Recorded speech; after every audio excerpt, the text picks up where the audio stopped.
cut that is an anchor of Waterloo County fare. Summer sausage by Kitchen Cuttings at Elmira and St. Jacob's Market. Summer sausage has a very long history in the region. German settlers brought the tradition here in the 1800s, and livestock was usually slaughtered in the cooler weather of fall or winter. Historically, meat was processed, and you could hang it in your barn or wherever to cure in the cool weather. With large animals, you want to make sure you used all the valuable protein that you could. Summer sausage was made and bagged and hung and cured alongside your fall potatoes and your onions. It was just part of what people did.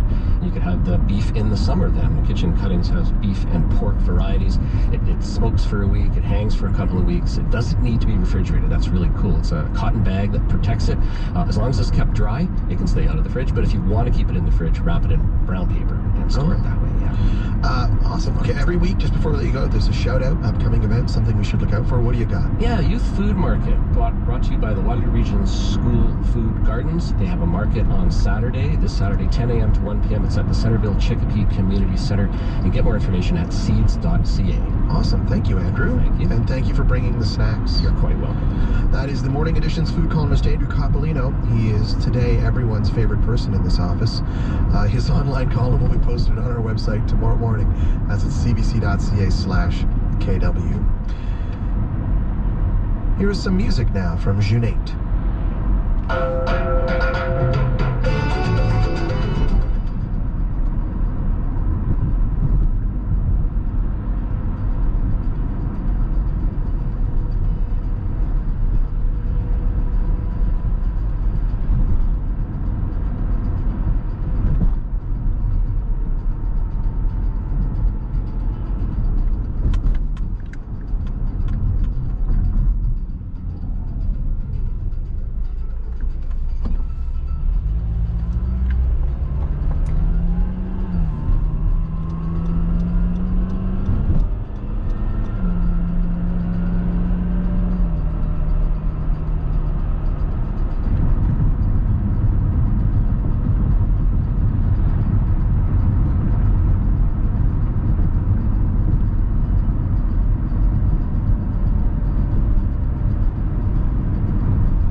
Concerts and events. It's a part of Welcome Fest 2022. 20 musical performances, 2 indoor stages, free outdoor acoustic stage, food trucks, and a lot more. At 7:50, it's over to Josette Lafleur with a check on traffic. Good morning. Good morning, Craig. No major delays to let you know about. No collisions, and the city drive is up to speed. Just a reminder that it is move-in days for the next couple of days for university and college students. Move-in times have been scheduled for 8 a.m. to 6 p.m. today until Sunday, so you might run into some delays if you live in and around university and college areas. Thank you. 11 degrees and sunny right now. Sunny day ahead as we get up to 29. Well, Kenzie Sora is set to start her final year of high school next week. She is also in her second term as a student trustee with the Waterloo Region District School Board. This week, she took to Twitter to talk about the controversial library reviews earlier this year. And during that meeting, a teacher raised objections to Do Books, but the chair of the meeting stopped her and said the language she used was harmful. Kenzie, joins me now to talk about why she's speaking out now. Good morning, Kenzie. Good morning, Craig. So, can you just give the abbreviated version of what you said in your Twitter thread for those who haven't seen it? Right, so just to provide some context, on January 17th, the board had a meeting where a delegate spoke about the age appropriateness of some books in our libraries, and it's to be noted that there's a mechanism in place at WRDSB that regularly reviews our library books and makes decisions about them. And because this is a continuous and iterative process, everyone has the right to raise their concerns. But Craig, being a person of color myself and from a racial, religious, and ethnic minority background, I'm no stranger to alienation and marginalization. And while I understand that sometimes this might not be intentional, the harm remains the same. So in my thread, I was talking about how I was dismayed when a totally appropriate discussion, whether one would agree with it or not, progressed to this area, as I saw part of it being harmful to the student body, especially those in the LGBTQ plus community. And so this thread, with it, I wanted to raise awareness and give my take as a student representative, and someone who was there at the meeting in attendance regarding the meeting itself and the harmful effect that it had. Details about exactly what was said during the meeting and some extra context that I felt was missed during these conversations are all in the thread.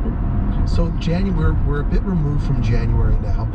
Why did you want to speak out about that meeting now? Right, so this is a great question.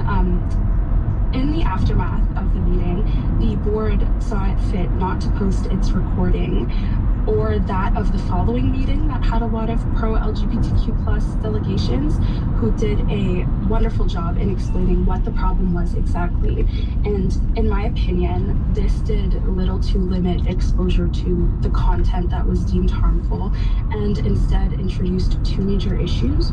So first, it left students searching on their own, open to way more harmful anti-LGBTQ plus narrative as they find snippets of the video.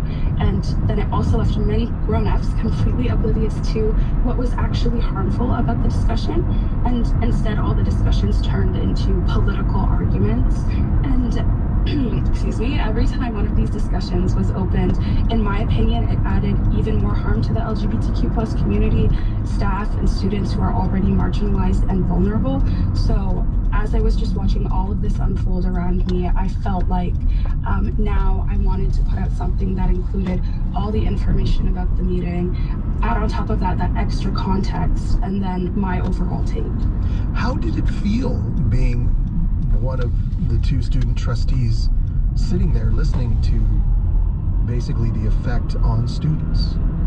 It was very, it was heartbreaking actually to hear from students who are affected personally and who were amongst the people who had the harm caused directly to them. And so hearing from those students, it's very emotionally tolling, right? Because I want to make sure that I'm there for these students.